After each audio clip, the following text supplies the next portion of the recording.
ঠিক আছে সুকুমার বড়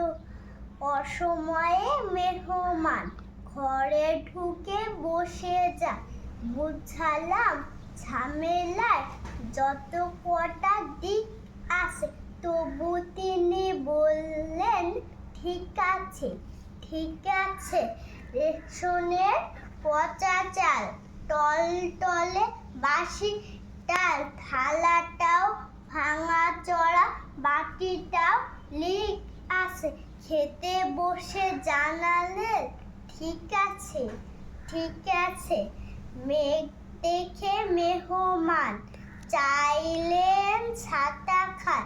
দেখালাম ছাতাটার শুধু কটা ছিট আছে তবু তিনি বললেন ঠিক আছে